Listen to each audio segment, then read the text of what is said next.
If you've seen declining performance in your Google Ads this year and you can't figure out why, then watch this video to learn how to figure out where the drop came from and what to do about it. In this video, I'm going to teach you how to build this chart right here that shows your competitors in Google Ads over the course of the year. You'll be able to see if any competitors have made any big moves in the space, and you'll be able to see exactly when they did it as well. This is especially important if you've seen a drop in Google Ads performance this year and you need to figure out why. Oftentimes, the drop in performance can come from changes in what our competitors are doing.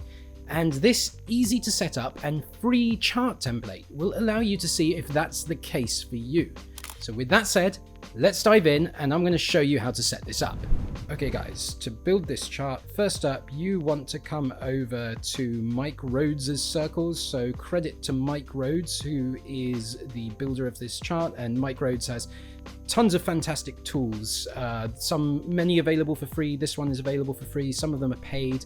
I highly recommend you check out his stuff. His scripts and tools are fantastic, and my team and I at Bigflare use a lot of them, including this one, the Auction Insights tool. So the Auction Insights tool is free. You don't need to be a paying customer for Mike Rhodes to get this. So if you come to this page, and I will pop the link in the description below this video, you will be able to get the template file here. So you're going to want to click on that, and then you're going to make a copy. So here's a copy I already made that's in my Google Drive. And then the second thing you're going to want to do, and by the way, there's full instructions here. So if you click this link, there's full written instructions for how to do all this, but I'm just going to show you here on the screen share because it's a bit easier to do this via video share sometimes. So, okay, we've copied the sheet and then we need to follow the instructions with regards to downloading our reports. So next up, you want to come into your Google Ads account. And now the way Mike Rhodes teaches you to do this is he teaches you to do past 90 days and then segment by week. So you're looking at the data on a weekly basis for 90 days.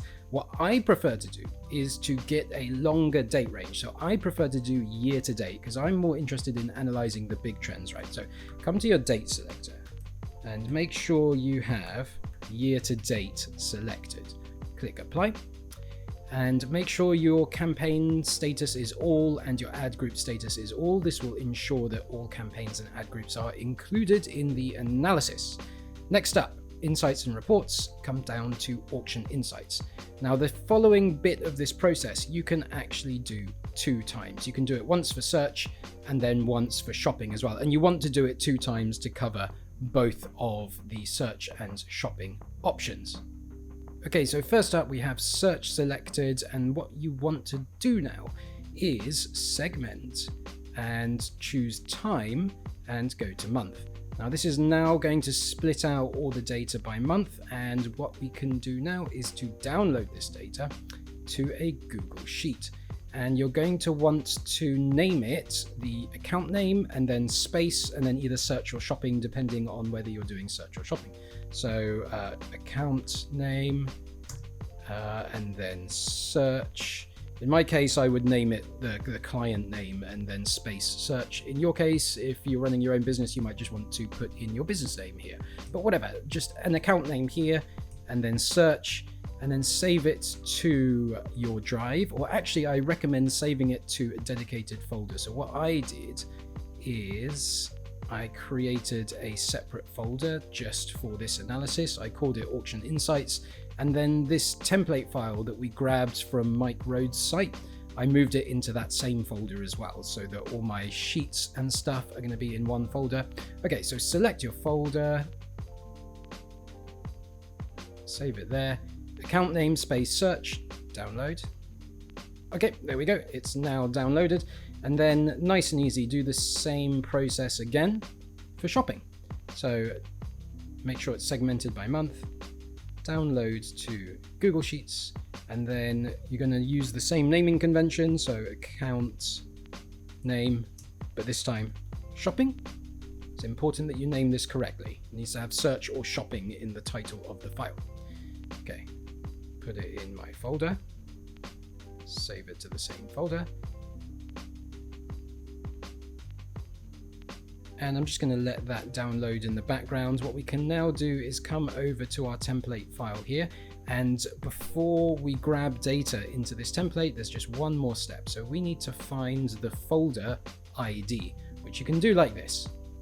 So from your drive, you want to come into the folder that you have everything saved. You can see that I've got my template file there that I got from Mike Rhodes, and then I've got the 2 reports that I downloaded.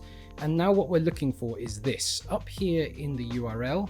After the folder / there's going to be an ID right here. So we want to grab this ID and copy it. So just that back end part of the URL, which is the folder ID. Then we come over here to our template file and you paste the ID here into the drive ID section. Now that we've done that, we are ready to add a menu item. So we're going to click add menu item and it's going to say running script. And it will ask you to authorize. So just go ahead and follow those steps.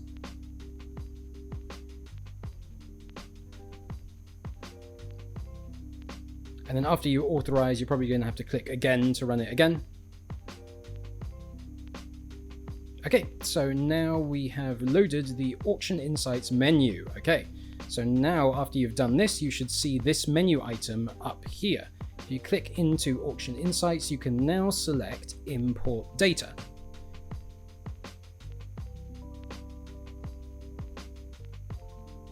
Running the script, importing a bunch of data, import complete. So everything ran successfully there, as you can see.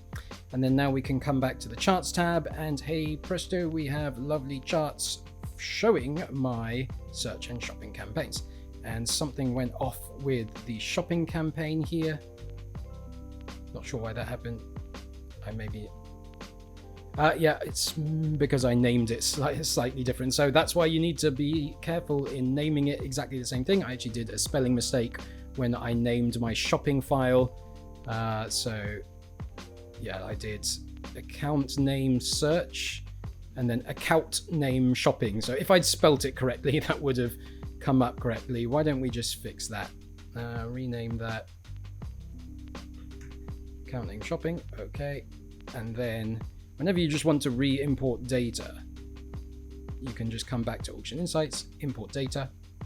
It'll run again and it will re-import the data. So anytime you want to upload the data you downloaded from Google Ads, if you want to upload new data, then you can do so.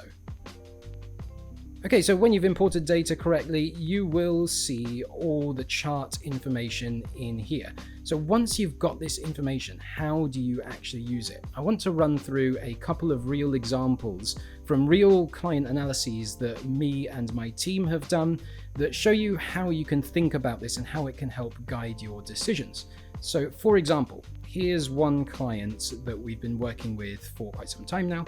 And they had been struggling to get beyond their March levels in revenue. So if we look at the profit sheet for them, so this is a report that you can easily put together, by the way. You can export from Google Ads the year and month with one row per month. Then you can put cost, revenue, and ROAS from Google Ads in there. And what I like to do also is then add in, I like to do this in Google Sheets so you can do a custom column, because you can then add in your profit right at the end there. And profit, when we say profit, we're talking gross profit after ad spend. So the formula would be your revenue multiplied by your gross profit margin, whatever that is for your store, subtract the ad cost. So gross profit after ad spend.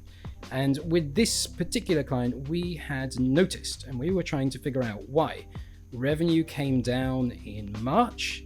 So you can see previously it was 150K, 130K, and then all of a sudden in March, things started struggling to do that revenue again. Profit and revenue came down. And then after March, we're kind of looking at 100K revenue, 124K there, whereas previously we'd been enjoying higher revenue and we were wondering why. So we did this analysis. We did a competitors auction insights analysis using the exact process I just showed you. And we saw something really interesting, which is prior to March, we were always comfortably at the top of the market. So the black line there is going to be you, and then the colored lines are your competitors. And normally there's going to be a key at the side to tell you the name of each competitor. I have deleted it from here because I don't want you to be able to identify my client. I like to keep these things anonymous. But you're going to get two charts, one for search and one for shopping. Now, for most e-commerce stores, you're probably going to be doing most of your Google Ads revenue from shopping, so it's probably going to be most important to focus on the shopping side of things. And what we noticed for this particular client is that in the exact same month where the account started struggling to generate as much revenue as it once did, it was the exact month where our impression share line. So I should probably explain, these lines are your impression share. They are your share of the market. So like right here, for example, in the 10th, so that's October last year, impression share was 60, you were 60, so 60%. That means we're showing ads 60% of the time in those auctions where we would have had an opportunity to show ads. So for the keywords that we are targeting, we're showing ads 60% of the time. And then the other lines are your competitors, and what it's showing you is what was their impression share over time in relation to yours. So that's how you can start to see the behavior of competitors and how it might be affecting your business. Because if you see your results going down and at the same time a competitor seems to be going up, or maybe previously you were always comfortably number one in the market and now you're struggling to hold number two or hold number three because other competitors are coming up in the rankings, this is the chart where you can see that, where you can start to analyze that. And indeed, in this particular example, we noticed struggling revenues in March, and that was exactly the same time when this competitor here, competitor number one, which is a big competitor of this kind and one that we'd been keeping an eye on anyway, but that was the time when they really started vying for position one.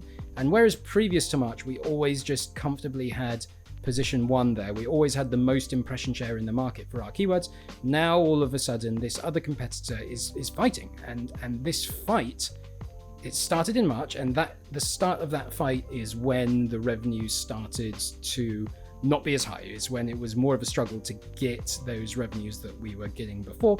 And ever since, it's been locked in a bit of a battle. And since then, we've focused more on efficiency, keeping our cost per clicks as efficient as possible, shifting into a bit of what we call profit mode over revenue for this client.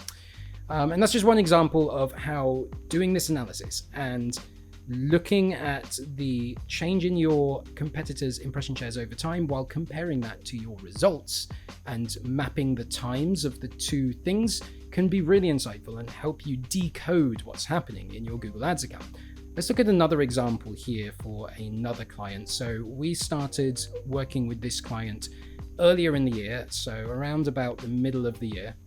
And before we started with them, they had recently launched into shopping. So that's why you can see their share of the shopping ads market suddenly climbs here. And this really quick raise in impression share to the dominant position in the market, it's kind of a sign of their, I guess, enthusiasm for shopping ads. But was it necessarily the right thing to be so dominant in the market? Now that's an interesting question. And when we took over the account around about here, we did an analysis, and we actually, based on our analysis of looking at their profitability over time and comparing it to how they were doing in the auctions versus competitors, we actually found that during this time, around about May, when they were dominating the impression share, dominating the shopping results, it was actually less profitable than earlier in the year, around about here, when they were up and coming and the cost per clicks were a bit cheaper. They were bidding a bit less, and thus they were sort of competing for positions 2 and 3. Whereas by the time this happened, and they were bidding a lot more to maintain this sort of dominant 80% share of the market, at this point, they were actually less profitable, and we could see that clearly on the reports when we looked at the year-to-date profit, revenue, return on ad spend, compared it to this chart here. We were able to see that being in this position in the market, being so high up, was able to generate them a lot more revenue, but it was really costly revenue. It was actually expensive revenue. It was too expensive, and it actually generated less profit than when they were a bit lower and more in line with the other competitors in the market. So that is why later we then decided to increase the return on ad spend target. So if you want to make this curve come down, if you figure out that maybe the dominant position is too expensive for you and you maybe want to slide into the second or third position, what you can do if you're running a target return on ad spend bid strategy is you can simply raise your target return on ad spend target. That makes the system respond by reducing your cost per click bids. When you reduce your cost per click bids, it decreases your share of the market and it decreases your costs. And in situations like this, what we found for this client is it decreased the costs a lot more than it decreased the revenue. Revenue came down a little bit, but costs came down a lot and the whole thing was loads more profitable. And it's been loads more profitable from September onwards after we allowed ourselves to kind of slide down into position 2. We figured out that, okay, total revenue is a bit lower, but total profit from the account is much higher. And that's always a good thing. More profit means more availability for funds to invest into other top of funnel traffic sources. It just means more efficiency and generally an easier time running the accounts. Hey guys, just wanted to take a brief moment to tell you about my Google Ads agency, BigFlare. Over at BigFlare, we help 6, 7, and 8-figure e-commerce store owners to add an extra zero to their annual revenue by investing in paid ads. All the ad specialists on my team have more than a decade of experience in managing high-performing paid ads, and our motto is care like it's ours. Meaning we always treat client ad budgets as if they are our own, as if we are spending our own money. And we're thus super careful and focused on delivering real profitable results. If you need help managing your Google Ads campaign, then click the link in the description to book a strategy call with me. You'll be able to book a call in with myself personally, and on the Zoom call, you and I will chat about your business and see if we'd be a good fit. All right, back to the main video content for today. Increasingly in this day and age, I believe that the highest value skill in Google Ads is not so much doing a bunch of manual optimizations, rather it's in truly understanding the data, getting insights from that, and then making the correct strategic decisions. That's why today's video was a bit more analysis and a bit less doing than my typical video. If you liked this style of video and want to see more, be sure to let me know in the comments below. And if you want to see more of my e-commerce Google Ads strategy, then check out this video right up here. In it, I will walk you through the 3 best Performance Max campaign structures for e-commerce, and I'll guide you in deciding which one of them is the best option for your business. With campaign structures, there is no one-size-fits-all solution. That's why this video teaches you the top 3 campaign structures and then helps you choose the right one for you.